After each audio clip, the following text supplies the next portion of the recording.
Hi, everybody. We're going to talk today about the civil rights movement, especially the civil rights movement of the 50s and 60s. We got a whole bunch of standards we got to get through. Tennessee 89, Tennessee 90, Tennessee 91 and 92, Tennessee 94. And once again, because we are so close to the EOC, I'm going to go through and hit the high points, the stuff that's usually on the test. And then we'll come back and talk about this more in depth later. Okay. So the first thing you need to know about civil rights is the segregation system. Okay. Segregation is the legal separation of the races. It's one of the dominant issues of the 50s and 60s. You have two types of segregation, de jure and de facto. De jure is what the South had. It's written into the code of law.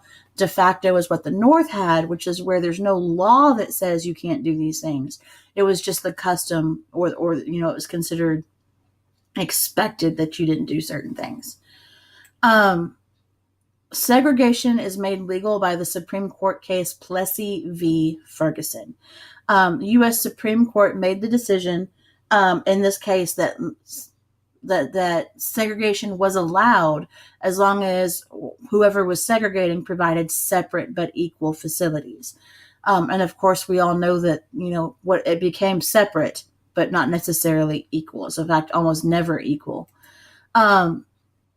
When you get closer to the 1950s, you get a new Southern political party. Okay. It's on the scene for the 1948 presidential election. It's called the Dixiecrats. Okay. This is when you start to see the shift in the Democratic Party. You have Democrats who were the liberal party. They were the ones that were all about rights. That they split, and you get the National Democratic Party, like the one that everyone was, and they tended to support civil rights. And then you had Southern Democrats who tended to call themselves Dixiecrats, who followed everything the Democrats believed except segregation. Okay, except civil rights. They wanted to uphold segregation. So Strom Thurmond is from South Carolina. He's part of the Dixiecrat Party, and he's very vocal about keeping segregation. Okay. Truman himself is going to support civil rights. In 1948, after the end of World War II, he orders the military to desegregate. He orders the military to integrate through an executive order. Now, this actually is going to happen at different times. The Navy managed to integrate the next day after the order. It took the Army years because there were so many generals in the Army who were against it. The desegregated military, that executive order is basically going to start the civil rights era, because this is the first time when you have national things happening that are helping Black people. So they're like, we're getting things done. We got to keep going. Brown v. Board of Education happens in 1954. It is a landmark case. You absolutely, absolutely, absolutely must know it. The argument here was that Black schools were not equal. Okay. They call Thurgood Marshall said that whenever he worked for the NAACP, who was the one arguing this case, they said that they called this Jim Crow Deluxe, right? We're not going to challenge Jim Crow. We're not going to say you can't do this. Or what they did before this was Jim Crow Deluxe. Before Brown v. Board, the NAACP was arguing that you can keep us separate, but you got to make it really equal. And if you can't make it really equal, then you got to let us into the white facilities. They did this mostly with graduate schools. So like the first big one they did was law schools, right? You cannot say that the separate but equal law facility that the state has is better than the state law school if the state law school actually has judges teaching and the Black law school doesn't. There's no way you're going to get an equal education there. Brown v. Board changes that. And Brown v. Board, they actually argue that Black schools are not equal. And they actually use psychologists to help prove this, that there is a detrimental effect to being separated your whole life. Thurgood Marshall is the lead lawyer who argues this case in front of the Supreme Court. He will win 29 of the 32 cases he argues before the Supreme Court, and he will go on to become the first Black Supreme Court justice. And the court agreed with him. They struck down separate but equal. They said that it is inherently unequal. You cannot do it. And the court ordered that all public schools integrate. And of course, this is in 54. Of course, that doesn't happen because you still have in the 60s some schools that are segregated. But it does happen eventually. Okay. School integration. Supreme Court ruled that integration should be carried out with all deliberate speed. Okay, so as quickly as possible. But there's going to be a lot of resistance across the South. A lot of Southern governors signed something called the Southern Manifesto, which was basically a promise to do anything within their power to keep integration from happening. Okay, you have the Little Rock Nine in 1957. This is in Little Rock, Arkansas. Okay, and these were 9 students who were chosen to go to a white school, a white high school. Yeah, that was their idea of integration. Instead of letting everybody come, we're just going to pick 9, and they're going to go. And to Little Rock Central High School. They were blocked the first day they tried to show up and register. They weren't even allowed in the building. So Eisenhower actually talks to the Arkansas governor and says, you got to let them go.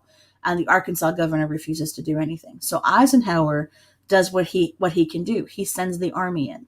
Okay. Eisenhower sent 1,000 army troops to control crowds and escort the students into the school and protect the students while they were there. This is going to lead to the passing of the Civil Rights Act of 57, which gave the federal government power over integration. So now it's no longer governors who decide when the schools in their state integrate. It's the federal government that decides. Some more big things that happened during the civil rights movement. You have the Montgomery bus boycott. Now, this was planned. Everybody thinks she just got fed up one day. No, they planned. They knew she was going to get arrested. They planned for this because you cannot challenge a law until someone breaks it. You have to be able to go to court and challenge it. So Rosa Parks actually rode on that bus for a long time until it filled up and she was asked to move to a seat further back. She didn't actually sit in the front of the bus. What happened was there was a section of seating where the colored seating started. And once the white seats filled up, Black people in the beginning of that section were expected to move back so that white people could sit closer to the front of the bus. So she sat in the front of the colored section and waited for it to fill up.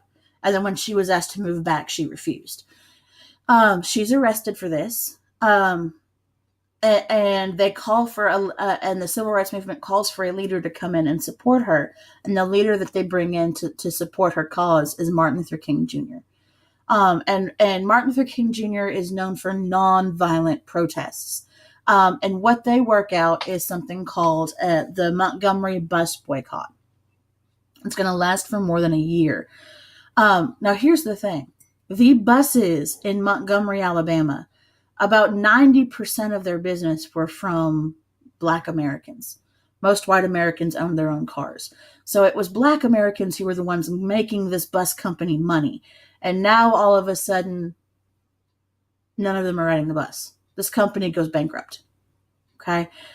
Because they're not making any money. They're spending the money on gas to make the buses do their rounds to pick up the few people that are there.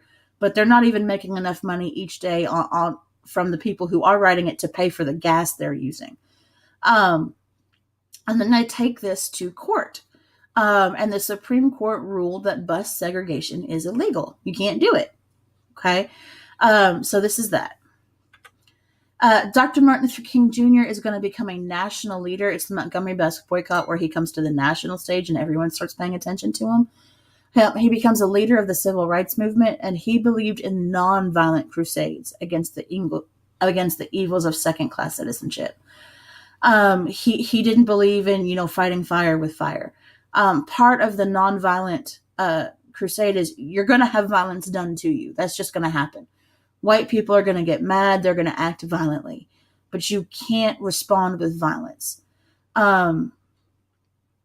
my sister is married to a black man. And one of the things that I heard my brother in law telling my nephew was that you can't get angry. And it broke my heart when he had this conversation with him. But he sat down with my nephew and he said, as a black man, you can't yell back when you're getting yelled at. Because the second, as a minority, that you get angry and you start expressing that anger and you start yelling, all they see is the yelling. They stop listening. So all they see is an angry black man. They don't see someone who's justifiably angry. They just see you as angry. They don't listen to what you're saying. So this plays into that. It plays into the nonviolence. You got to be calm. You got to be nonviolent, and then people will see the violence being done to you, and that's how you get supporters. Martin Luther King helps to found the SCLC. It stands for Southern Christian Leadership Conference, which is going to help end segregation in the South, especially in Birmingham. They do a big march to Washington, where Martin Luther King gives his famous "I Have a Dream" speech. Okay. And as with most people who are preaching peace, he gets assassinated. He is killed standing on the balcony of a Memphis hotel room. The guy who kills him, his name is James Earl Ray. When people in cities across America find out that King had been assassinated, it's going to spark riots in over 100 cities. DC, New York, Chicago. Basically, you have these members of the civil rights movement who had done everything right. They had been nonviolent. And then all of a sudden, King gets assassinated and they just get angry and they lose it. Then you have SNCC in Ella Baker. Okay. SNCC stands for the Student Nonviolent Coordinating Committee.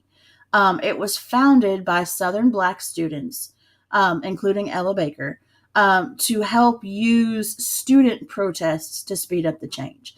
One of the big things is adults wouldn't go on protest because if they got arrested for a protest, they'd get fired, right? Whereas a student can get arrested and all happens to them is they miss a class or two. This is one of the most important student movements in U.S. history. That SNCC is going to be, SNCC is the ones that do the sit-ins at like the Woolworths lunch counters and stuff. So they're going to be really involved in that. The sit-ins are started by CORE in the early 1940s. We talked about that in a previous set of notes. SNCC is going to pick that up. They're going to go and they're going to sit at lunch counters. Now, SNCC was black and white. It wasn't all black. But you're going to have these members of SNCC that go into these whites-only lunch counters and they sit down together and they refuse to leave until everyone is served. This becomes a very powerful tactic used by the civil rights activists because you see scenes like this. You see people getting stuff dumped on them. They get hot coffee thrown in their faces. They get spit on. They get punched and beaten. And you're going to see these students just sitting there taking it. They're just sitting there and they're not getting violent back. So you see these people getting beaten who literally have done nothing to deserve the beating besides sit at a whites only counter. Okay. Diane Nash was a leader in the civil rights movement in Tennessee. She's also going to fight for women's equality, by the way. But she is going to be responsible for leading several sit-ins across Knoxville and Nashville areas. Okay. The Freedom Riders in 1961, they were trying to desegregate bus stations. Okay. Supreme Court said you couldn't segregate the buses, but they didn't mention bus stations. So you have lots of bus stations that don't serve colored people. They don't serve black people. They're whites only bus stations. So what they do is they hop on these buses and they drive all around the South, and then they go and they do sit-ins at these whites only bus stations. A lot of them are going to get pulled off the buses in Alabama and beaten.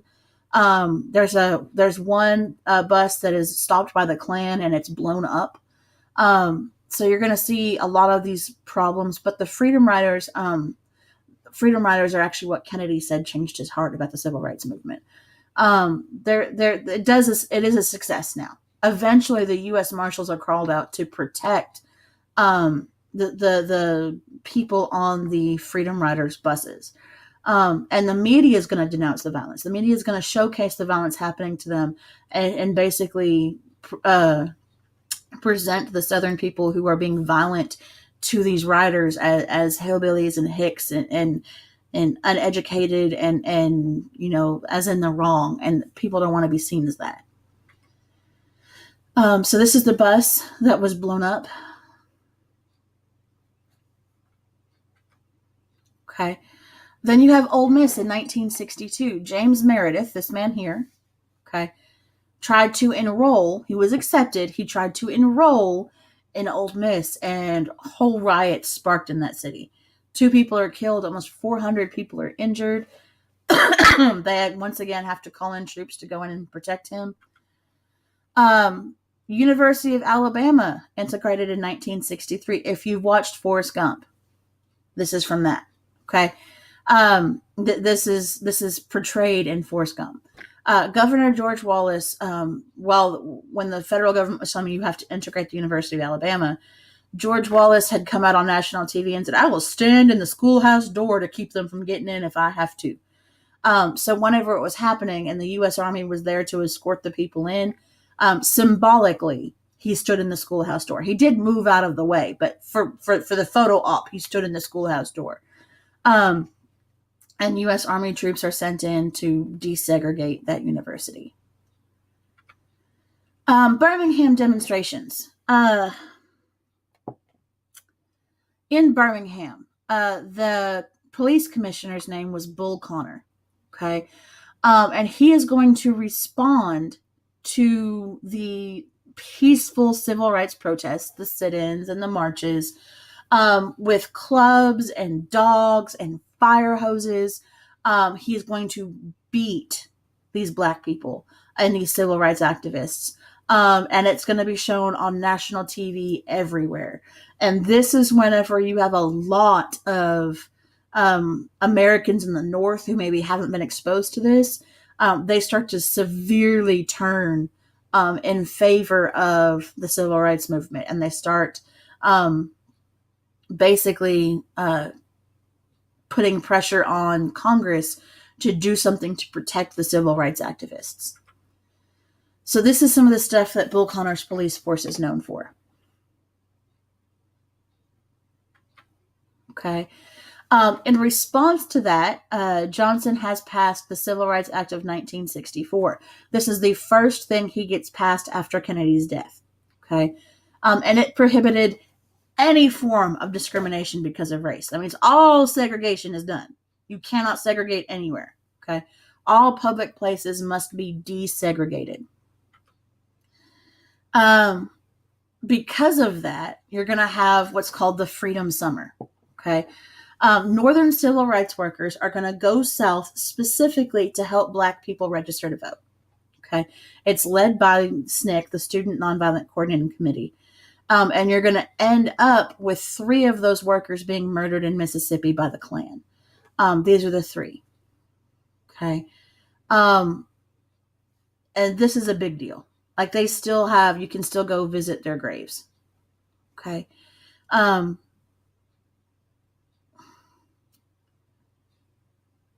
They were killed just because they were trying to help Black people vote. Y'all, I mean, that's how violent it was a time in the South. Okay. The men who get put on trial for this think it's a joke. Okay. They think they're not going to get punished, that type of stuff. And to be honest, this trial was kind of a sham. I mean, it was. It was an all-white jury. The defense lawyers basically challenged every potential Black juror. So there was not one Black juror on the jury. One of the guys on the jury had admitted to being a member of the Ku Klux Klan. The prosecutor tried to challenge him, but the judge wouldn't allow it. So there was a Klan member on the jury. It's not going to go well. They don't convict everybody. And they told guys, this is how open and shut this case was. Okay.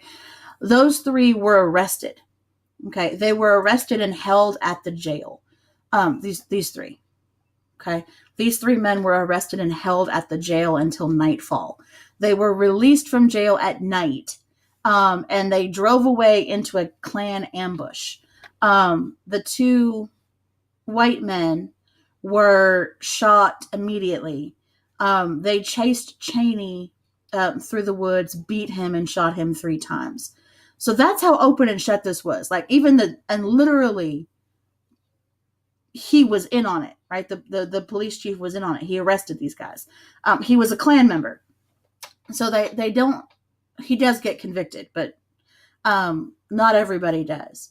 So the people who are convicted for 3 murders, mind you, 3 murders, were given sentences of ranging between 3 and 10 years. And none of the people who got convicted served more than 6. Okay. This is going to make people furious. Okay.